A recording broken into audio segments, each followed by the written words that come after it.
Shout out guys.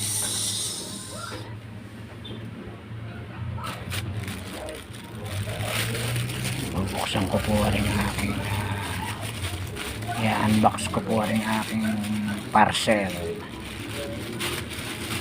Ayan guys.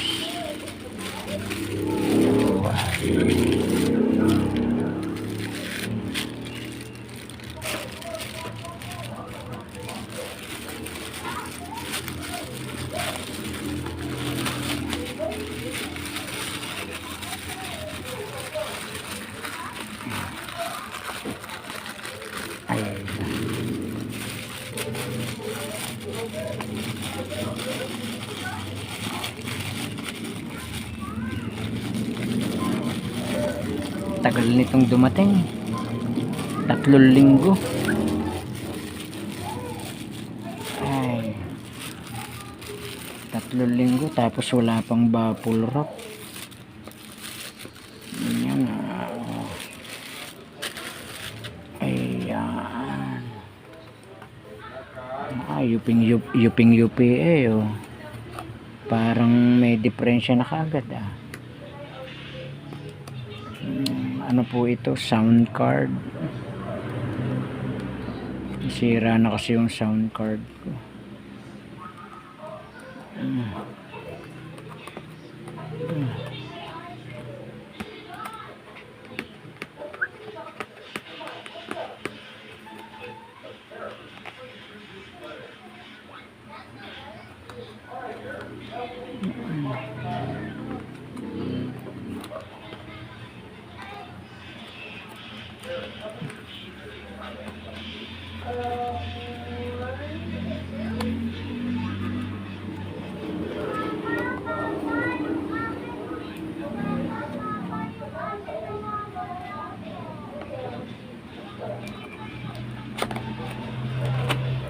Ayun.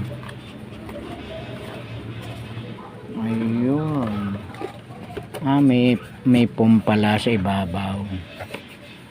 May foam. Ayun. Balot pala siya ng styrofoam na malambot. Ayun. Ayan, meron siyang guide. Yung guide niya. Tapos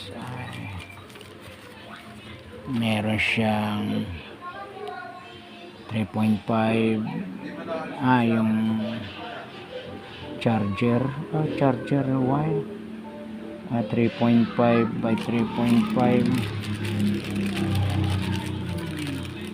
Tapos another 3.5.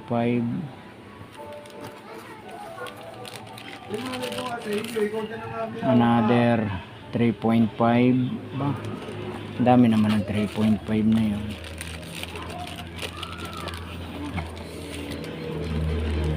Tapos ito pala ibaligtad. Yan. Yan. Ito po ay yung K1. Ayan. Ba, mukhang maganda ah.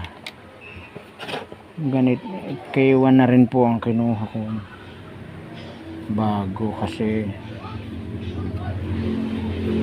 doon ako sanay sa K1. Doon ako nasanay sa K1.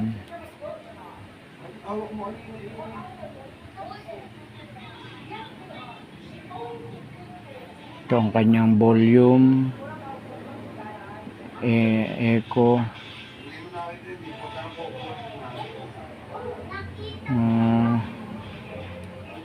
tapos meron siyang mic. Baligtad ang kanyang ng mic. Yung akin hindi na ang mic rin hindi na.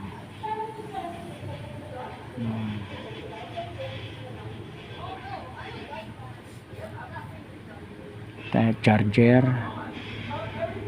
Ito yung live 1. Charger live 1, live 2. Tapos ay ari yung sa mga sound system. Headset 1, headset 2. Tapos ay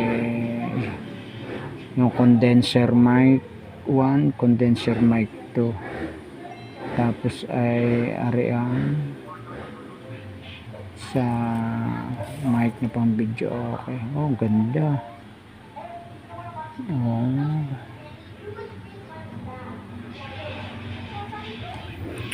Parang mas maganda ito kaysa doon sa aking K1.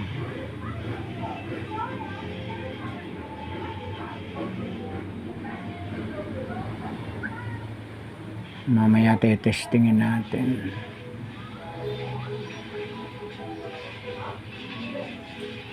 Mukhang mas maganda to kaysa doon sa aking isa. Ito yung mga effects niya. Tsaka parang mas mabigat ito kaysa doon sa isa ko.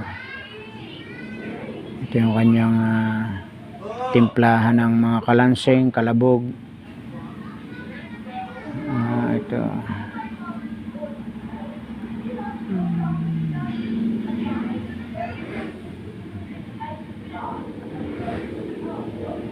Mas marami itong pindutan kaysa dun sa isa ko.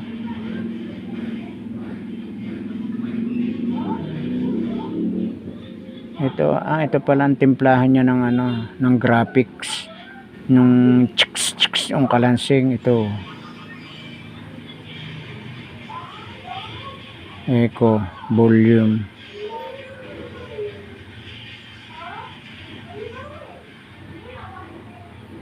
Mas marami itong pindutan kaysa dun sa aking luma. Okay, so yun lang guys. Maya itetestingin ko. Itetestingin ko siya. Pero yung saksakan sa likod, ganun din. Ayun ganun din ang pormahan.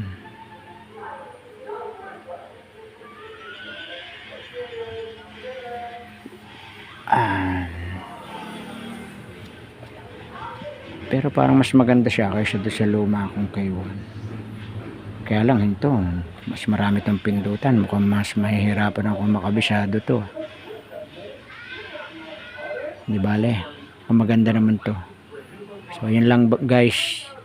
Maya ay akin tetestingin kung okay ang performance.